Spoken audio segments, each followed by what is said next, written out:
Meron pong nagpadala ng larawan dito at kasama ng katanungan. So ating ipapakita dito sa screen ang larawan o imahe na pinadala sa atin at basahin natin dito kung ano yung mga nakasaad sa larawan.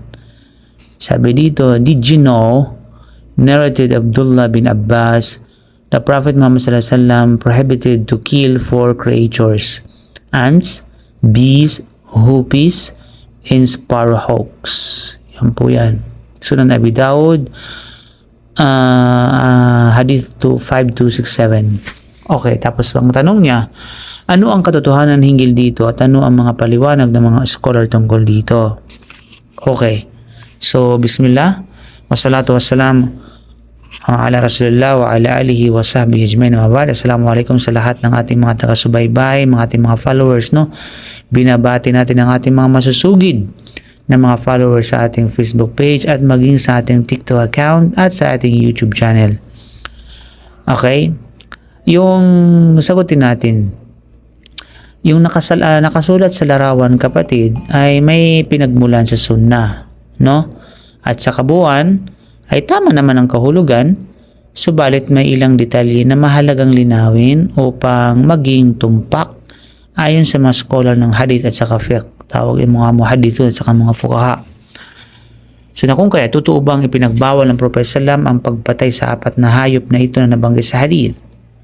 So banggitin natin yung original teksto ng hadith na kung saan ito ay nakasaad sa hadith Imam Abu Dawud at maging sa hadith Ibn Majah rahimahumullah. Mula kay Ibn Abbas radhiyallahu anhuma, naha Rasulullah sallallahu alaihi wasallam an qatli 4 min ad-dawab, an-namlati wan-nahlati wal-hudhudi was-surad. Okay.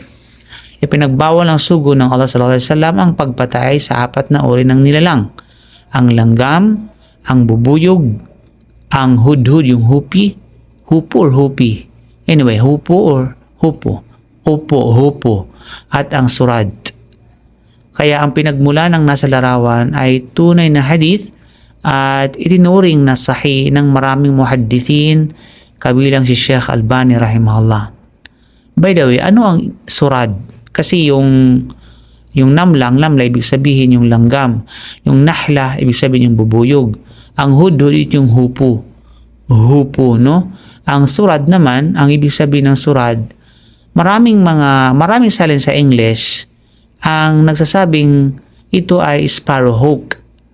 Ngunit hindi ito eksaktong pagsasalin. Ayon sa mga scholar ng wika o mga linguist scholars, ang surad ay isang kilalang ibon sa Arabia na kabilang sa mga ibong mandaragit na mas kilala ngayon sa English bilang shrike or butcher bird.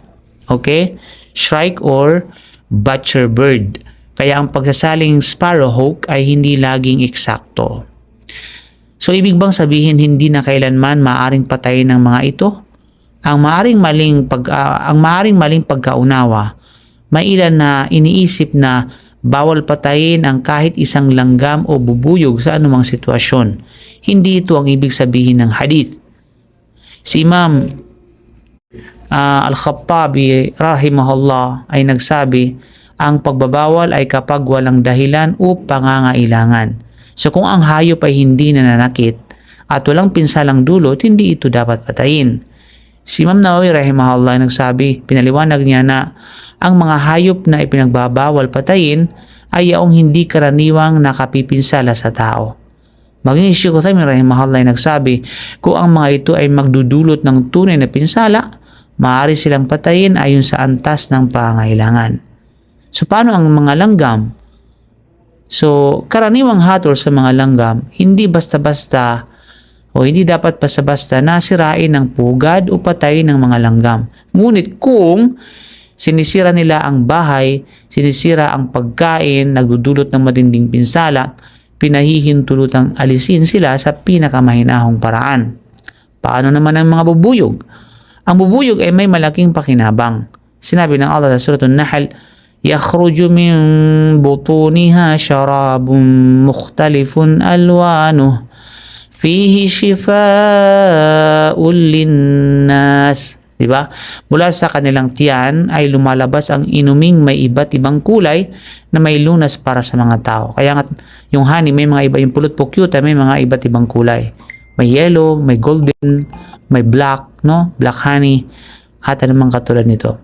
Kaya hindi sila dapat patayin ng walang dahilan. Subalit kung umatake o naging panganib, pinapayagan ng pagtatanggol sa sarili. Di ba? Paano naman yung hudhu o yung hudhud, yung hupu? Ang hudhud ay kilala sa kwento ni Sulaiman alayhi salam. Alam natin yan. Sinabi ng Allah sa Surah An-Naml, وَتَفَقَّدَ الطَّيْرَ فَقَالَ مَا لِيَ لَا أَرَى الْهُدْهُدْ. Siniyasat niya ang mga ibon at nagsabi, bakit hindi ko nakikita ang hudhud?